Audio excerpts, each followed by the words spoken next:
Hello, beautiful soul. I'm happy to see you this morning. By the way, this is the necklace I got from my daughter for being alive and being a good mother because it's Mother's Day. And to all of you who are mothers, Happy Mother's Day! Today, I will be talking about something that is valuable to all mothers and all wives. Being a superwoman is not a sin and it's not a death trap, but it can turn around and become a death trap for you. Over the years, I thought that being a superwoman would make me most valued. I thought that being a superwoman would make me most loved by my husband. And everything I worked on my life was to make sure everything was simple for him. I thought for him. I brought ideas for him. I went through the fire for him. I did everything for him. And today, how old am I? I am getting old now in my 40s, my middle 40s. And look at me today.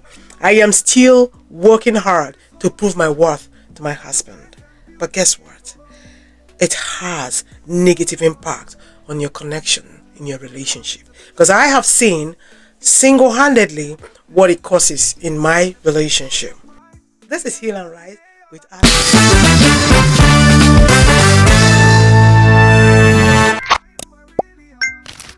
I tell you a story. I went to work and I was knocked out, very tired. And I was so tired.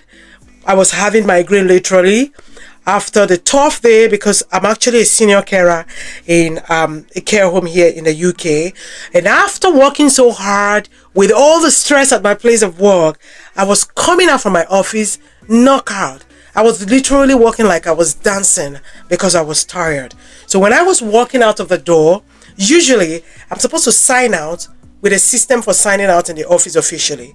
But because of how tired I was, and my husband came to the office to pick me up because he was tired of waiting for me outside. Usually he would wait for me in the car and I would just hop into the car and then we'll go back. But because I was staying extra, because of the loads of work and challenge of that day, he had to come in and wait for me in the reception. So by the time I was coming out, walking slowly towards him, I didn't quite remember I needed to sign out from that place because I was tired. So I took like a step, 2 steps away from where I was supposed to sign out. And guess what my husband said to me? Instead of noticing the weakness in me, he said to me, "Are you forgetting to sign out?" And I looked at him seriously in my head and he said, "Are you forgetting to sign out?"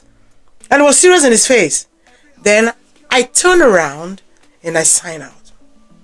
Everyone would expect that when I was walking up like that in that staggering position with lack of energy and I was coming towards him, he would stand up and come close to me and hold me and say, "Don't worry, you are fine. Sign out, let's go, come on." But that was not what he did. He ordered me to sign out immediately. And when I said, "Why did you just raise your voice to order me to sign out?" he said to me that he was only reminding me or helping me because he felt that I was forgetting already. My husband didn't notice that I was knocked out, my step was different, and my facial expression and everything about me was exhaustion. But what he noticed was the fact that I was not signing out. I tell you another story again. I was walking with him when we were coming back from the office, and I didn't go with my jacket, and it was really cold.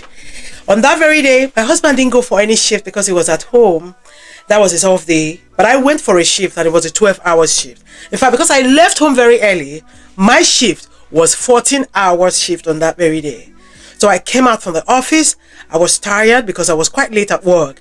So when I was walking out of the office, my husband was putting on his jacket, complete jacket because it was really cold. And I wasn't putting on a jacket. So when I was coming back and I said, "Oh, let's just go into one of the shop and get some stuff. I would like to eat pork rice." And I was going to come down from the car to order for the pork rice. Now, I was cold and everything about me showed that I was really cold. And my husband said to me, "Oh, you didn't come with your jacket today?" And I said to him, "No, I don't know what happened. I forgot.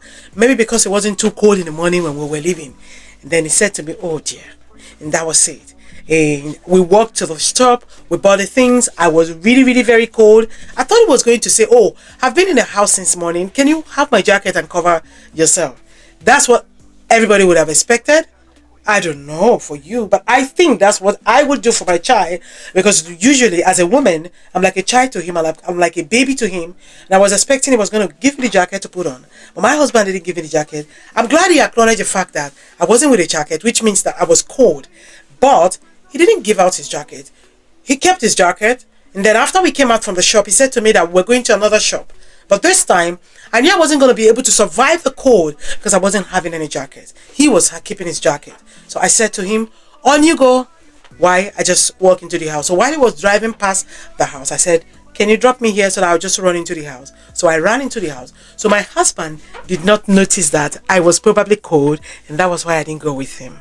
My husband did not notice that I was so weak, and I've been in the office for 14 hours of the day, and as a mother who has given birth to 6 children for him, and I've gone through academic stress in life over 3 degrees, you should understand that. And in her 40s, you should understand the exhaustion I should be facing, both mentally and physically. But at that point, he didn't understand it.